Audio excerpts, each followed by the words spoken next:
अब जो दूसरा टॉपिक है वो है डेफिनेशंस। देखिए मैं आपको एक चीज बताती हूँ जो सच भी है। हमने मेन मीनिंग समझ लिया, ठीक है, चाहे फीचर्स हो, चाहे कैरेक्टरिस्टिक्स हो, चाहे डेफिनेशन। देखिए बहुत सारे ऑथर्स होते हैं, वो डिफरेंट डिफरेंट काइंड्स की वो डेफिनेशंस देते हैं। सबका एक होता है ना, सबकी सोच अलग होती है, लेकिन सबका मतलब यही होता है। बस कोई किस एक बात को कोई किसी वे में कहता है, कोई किसी वे में कहता है, बात वो सब एक ही कहते हैं। मतलब चाहे आप काम को ऐसे पकड़ो, चाहे आप काम को ऐसे पकड़ो, बात वही है। तो मैं आपको एक चीज बताती हूँ। अगर आप ये चीज समझ गए, मेन, चाहे कोई सा भी सब्जेक्ट हो, अगर आप मेन थिंग समझ गए ना उस टॉपिक के, फीचर्स हो, करेक्टरिस्टिक्स हो, ये आप बहुत इजीली कर पाओगे। एडवांटेजेस भी आप बहुत इजीली कर पाओगे, लिमिटेशन भी। कुछ कुछ पॉइंट्स एडिशनल होते हैं, लेकिन आप बहुत इजीली समझ पाओगे।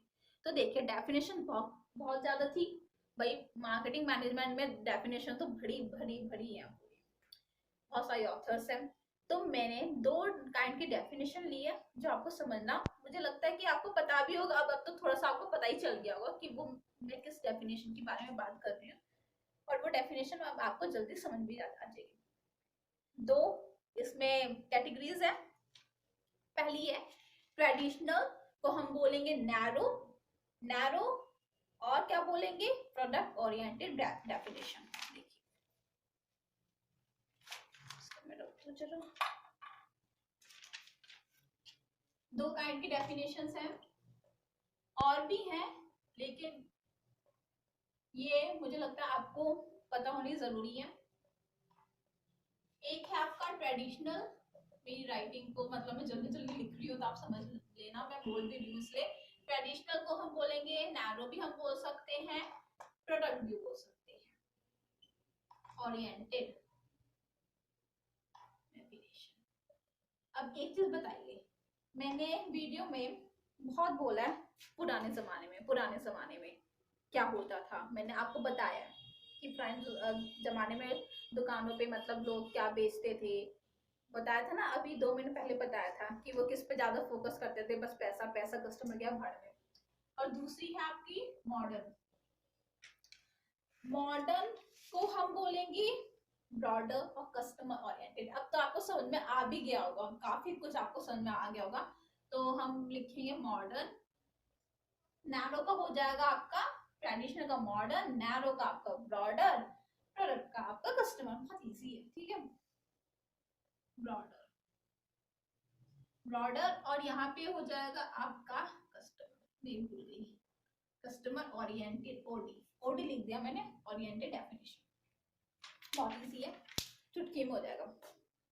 ट्रेडिशनल में मैंने आपको बताया था कि पहले क्या होता था, दुकानदार सिर्फ पैसा देखता था, उसको कोई मतलब नहीं कि कस्टमर का टेस्ट क्या है, कुछ भी मतलब वो क्या चाहता है उसको नहीं पड़ी। और जब लोग बस सीधे साधा, क्योंकि अब पहले इतनी डिमांड नहीं थी ना, कस्टमर को कोई इतनी इज्जत देता भी था, साफ सीधी बात है। पहले को कोई सोचता नहीं था, और पहले जो सामान बेचते थे वही हम चुपचाप लेके आते थे। आज के टाइम पे नहीं है भाई, जो तुम बेचोगे हम वो नहीं लेंगे, हम तो अपनी मर्जी से लेंगे, होता ही है। तो ट्रेडिशनल में क्या है, मैं आपको सिर्फ पढ़ के बता देती हूँ, आपको समझ में आ जाएगा। Only buying and selling. Buying and selling का मतलब क्या, हम कोई रिसर्च नहीं कर रहे, कोई कुछ नहीं कर रहे, हम सिर्फ बेच रहे हैं और सामने वाला वो खरीद रहा है। आज के टाइम पे वो पॉसिबल नहीं है, पहले टाइम में वो चल गया। फिर होता है नीड्स, मतलब कस्टमर की नीड्स, तो वो फोकस करते नहीं थे, मतलब वो कस्टमर को तो कुछ देखते ही नहीं थे, वो तो बस बनाया और बेचा, बात खत्म। कस्टमर की क्या नीड्स है, क्या प्रेफरेंस है, उनको उससे कोई मतलब वास्ता नहीं था। फिर होता है मार्केट रिसर्च, कुछ नहीं थी, कस्टमर्स की रिसर्च कुछ नहीं थी। और यहाँ पे देखो पुराने टाइम में ऑनलाइन शॉपिंग थी नहीं, सच में नहीं थी। ऑनलाइन शॉपिंग क्यों चल रही है, इसके वजह से चल रही है, मेन मोटिव यही है। ये कस्टमर पे फोकस करके जो ऑनलाइन मार्केटिंग हम कर रहे हैं ना, जो ऑनलाइन साइट्स बनी है वो कस्टमर को देख के ही बनी है, कि कस्टमर को इजी है प्रोडक्ट लेने में, हम कस्टमर को वैरायटीज ऑफ प्रोडक्ट दे पाए, घर बैठे हम पहुंचा पाए। तो कस्टमर के बारे में सोचा जब भी ऑनलाइन साइट्स खुली। पहले जमाने में कुछ नहीं था, आओ लेके जाओ, बात खत्म। अब सब कुछ जो ट्रेडिशनल में हुआ, सब कुछ उल्टा हो जाएगा मॉडर्न में। क्या है, सेटिस्फैक्शन ऑफ द कंज्यूमर, मतलब ये तो बेस है मार्केटिंग का, वो तो पिलर है। तो यहाँ पे सेटिस्फेक्शन ऑफ कस्टमर है, स्टार्ट विद मैंने आपको बताया था बिफोर द प्रोडक्शन और एंड्स विद कब आफ्टर सेल्स सर्विसेज, और हम ये बोल सकते हैं goes on after actual sale, मतलब वो चलती रहती है आफ्टर एक्चुअल सेल्स, मतलब मैंने प्रोडक्ट बेचा उसके बाद भी वो चल रही है। और क्या है, बस यही है मेन यही पॉइंट है, ये आपका बेस है, इसके ऊपर आप कुछ भी बनाते रहो कि यहाँ पे कस्टमर को की रिसर्च होती है, कस्टमर को वैसा देखा जाता है, कस्टमर ही सबको, मतलब बहुत सारे पॉइंट्स आप बुक खोल के देखोगे ना, आपको इसके 1000 पॉइंट मिल जाएंगे, इसके 1000 पॉइंट मिल जाएंगे, लेकिन जो मेन बात है, जो 1000 पॉइंट्स में मेन बात होगी वो यही होगी जो मैंने आपको बताया है। तो ये हो गया आपका डेफिनेशन, और भी बहुत सारी डेफिनेशन आप देख सकते हैं, पढ़ सकते हैं। देखिए कंपटीशन एग्जाम में जैसे कि मैं नेट की तैयारी कर रही हूँ, उधर डेफिनेशन कभी कभार पूछते हैं कि इस ऑथर ने कौन सा डेफिनेशन दी, लेकिन वैसे इस चीज की अगर आप थ्योरेटिकल एग्जाम दे रहे तो कोई जरूरत नहीं है, मतलब बीकॉम एमकॉम वो तो आप सिर्फ लिख सकते हो, वो तो आपके एक तरह से रटने की बात है, वो आप कर सकते हो। तो ये हो गया definition.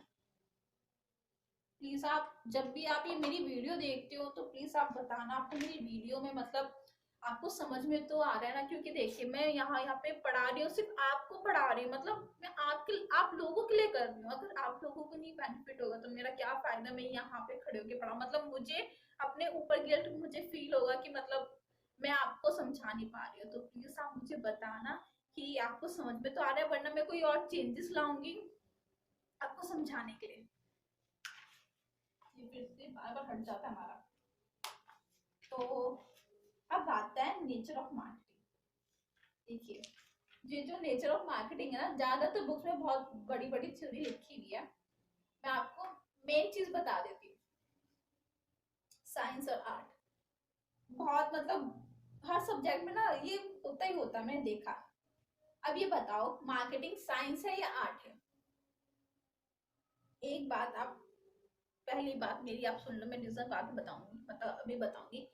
Marketing is an art but developing as a science study also, means कि मार्केटिंग आपका आर्ट है पूरा पक्का, पूरा 101% मार्केटिंग आर्ट है, लेकिन अब मार्केटिंग आपका डेवलपिंग साइंस भी बन रहा है, मतलब अब मार्केटिंग में मतलब थोड़ी थोड़ी ना हम बोल सकते हैं वो धीरे धीरे साइंस बन भी रहा है, आर्ट तो है लेकिन वो साइंस भी अब बन रहा है, पूरा नहीं बना है, अच्छे से नहीं बना है, लेकिन हम अगर ये कोई पूछता है ना कि मार्केटिंग साइंस है आर्ट है, तो आपको आर्ट पे ऑप्शन लगाना है।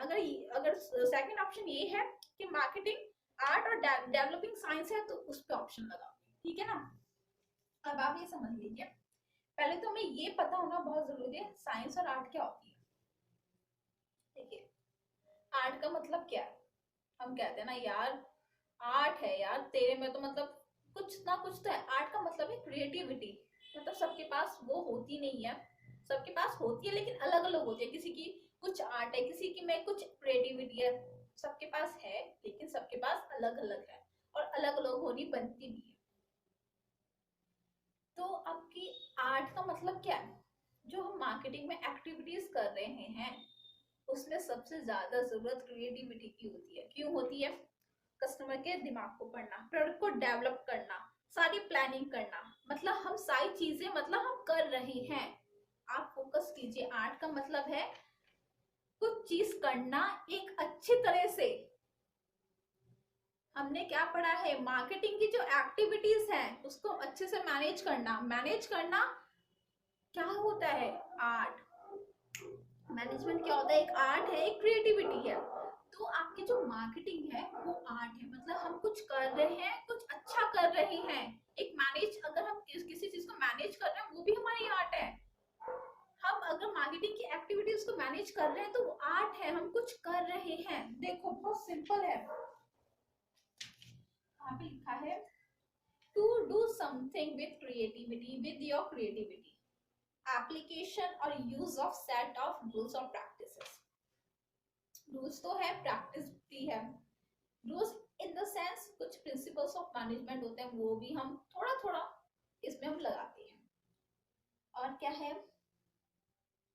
हमें एक्टिविटीज कैसे परफॉर्म करनी है मैंने आपको बता दिया। जहां पे आपका दिमाग चल रहा है, जहां पे आप देख रहे हो हमें अपने प्रोडक्ट की पैकेजिंग कैसे करनी है, हमें क्या कैसे करना है, कुछ भी हो, छोटी सी बड़ी चीज हो, आपका सोचना और उसका आपको अपने तरीके से करना, वो है आर्ट आपकी।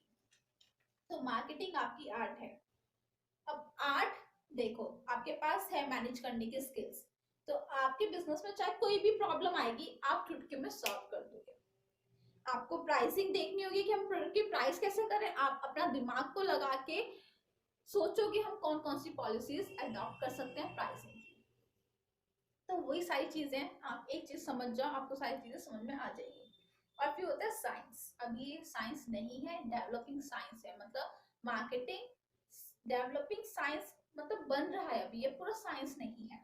क्यों नहीं है? आप एक चीज बताइए, साइंस क्या होती है? साइंस क्या होती है?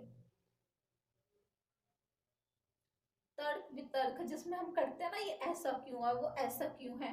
साइंस, साइंस का मतलब ही यही है कि मतलब कॉज इफेक्ट को ढूंढना। ऑब्जर्वेशन ऑफ फैक्ट्स, जो मेन कैरेक्टरिस्टिक्स हैं साइंस की मैं बता रही हूँ। ऑब्जर्वेशन, आप देखोगे, एक्सपेरिमेंट करना, उसके कुछ मेजरमेंट करना, मतलब आपने ऑब्जर्व किया किसी फैक्ट को, उसको मेजर किया, एक्सप्लेन किया, उसकी वेरिफिकेशंस आपने उसकी चेक की, बहुत सारी चीज। मतलब साइंस मतलब एक तरह से साइंटिफिक सारी चीजें होंगी। एक पूरे आपके क्या बोले, साइंटिफिक रूल्स और साइंटिफिक रूल्स होंगे, कुछ कुछ थ्योरीज होंगी। होता है ना साइंस में बहुत सारी चीजें होती हैं। मतलब साइंस मतलब साइंस ही है, मतलब वो साइंटिफिक मेथड यूज होते हैं बेसिकली। साइंस मतलब हर चीज को देखना, हर चीज को परखना, तर्क वितर्क करना, कॉज एंड इफेक्ट, ये होता है साइंस में। और आप क्या करते हो? Scientific methods. अभी मार्केटिंग में हम कोई साइंटिफिक मेथड्स यूज नहीं करते हैं। हमारा अभी साइंस से इतना लेना देना नहीं है मार्केटिंग में। हम बेसिकली मैनेजमेंट के थ्रू हम कर रहे हैं, हम साइंस की तरफ अभी तक नहीं गए, थोड़े थोड़े जा रहे हैं। और ये बोला भी जा रहा है कि अब मार्केटिंग में हम साइंटिफिक मेथड्स का यूज करेंगे, साइंटिफिकली हम सोचेंगे, साइंटिफिक टूल्स टेक्निक्स हम यूज करेंगे। तो इसलिए हम बोलते हैं ये अभी साइंस नहीं बना है।